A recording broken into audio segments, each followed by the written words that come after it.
CM Chandrababu Naidu గారికి, deputy CM Pawan Kalyan గారికి, లోకేష్ గారికి మీ పాదాభివందనాలండి.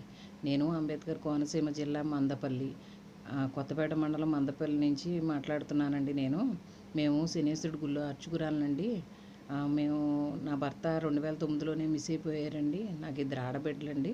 నేను గుడి చేసుకుంటూ 2 ఆడబిడ్డలని జీవనం సాగిస్తున్నానండి. సాగిస్తూ ఉండగా నాకున్న ఆస్తుల మీద ఊళ్ళో పెద్ద మనుషులు సిద్ధంశెట్టి వీరవెంకట సత్యనారాయణ, ధనాల రామకృష్ణ గారు కన్నేసి నానా ఇబ్బందులకు గురి చేస్తూ ఆ ఆస్తిపాస్తులన్నీ లాక్కున్నారండి. నేను కష్టపడి కోర్టులో వేసుకుని పర్మనెంట్ ఇంజక్షన్ ఆర్డర్ తెచ్చుకున్నానండి.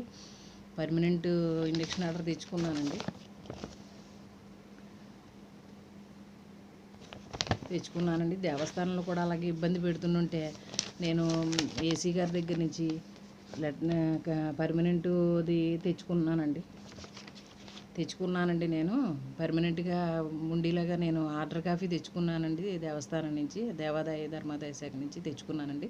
నేను వంతు చేసుకుంటున్నానండి. వీళ్ళు స్థలాలు అన్యాక్రాంతం చేసేసి నా బిడ్డలిద్దరిని నన్ను బతకనే ఒక అక్రమంగా నిర్మాణాలు చేసేస్తున్నారండి. పర్మనెంట్ ఇంజక్షన్ ఆర్డర్ ఉన్నా కూడా ఆ స్థలాల జోలికి వెళ్ళి ఎళ్ళు కట్టేసి గోడలు కట్టేసి నానా ఇబ్బందులు పెట్టేస్తున్నారండి. 2 ఆడబిడ్డలు ఉన్నారు నేనని దేహి అని కూడా నా జోలికి రావద్దని ఆ స్థలం దగ్గరికి వెళ్ళి మరీ దేహి కాళ్ళు కూడా పట్టుకున్నానండి. అయినా సరే వాళ్ళిద్దరూ తన్నేసి నానా ఇబ్బంది పెట్టి చీర పెట్టుకుని లాగి నానా ఇంకా ఇబ్బందులు పెట్టారండి. నేను చెప్పుకోలేని స్థితిలో ఉన్నానండి, శారీరకంగా మానసికంగా. ఈ ధనాల రామకృష్ణ గారు, సిద్ధంశెట్టి వీరవెంకట సత్యనారాయణ గారు కూడా నన్ను వదిలిపెట్టిలా లేరండి, చంపేస్తానంటున్నారు.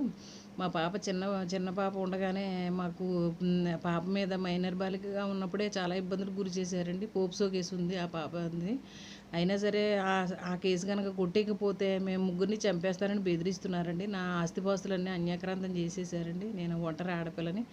నన్ను మీరే కాపాడాలండి. దయచేసి ఈ బాధను అర్థం చేసుకుని కొంచెం న్యాయం చేస్తారని, బిడ్డలిద్దరిని కాపాడతారని. మీరు కనుక న్యాయం చేయకపోతే 2 ఆడబిడ్డలతోటి నేను ఆత్మహత్య తప్ప శరణ్యం నాకేమీ లేదండి. వాళ్ళు నన్ను వదిలిపెట్టనంటున్నారు. ఇంటికి కూడా వచ్చేస్తున్నారండి. ఇద్దరు ఇంటికి వచ్చేసి కొట్టడం, తిట్టడం, నానా బాధలు పెట్టేస్తున్నారు. అసలు బ్రాహ్మణులను కూడా ఒక విధానం లేదండి. లేదండి, అసలు చూడటం లేదండి. వాళ్ళు అసలు బ్రాహ్మలో మా జోలికి రాకూడదని కూడా లేదండి. అసలు దయచేసి దీని మీద మా బిడ్డల్ని నన్ను కాపాడి మమ్మల్ని రక్షించండి.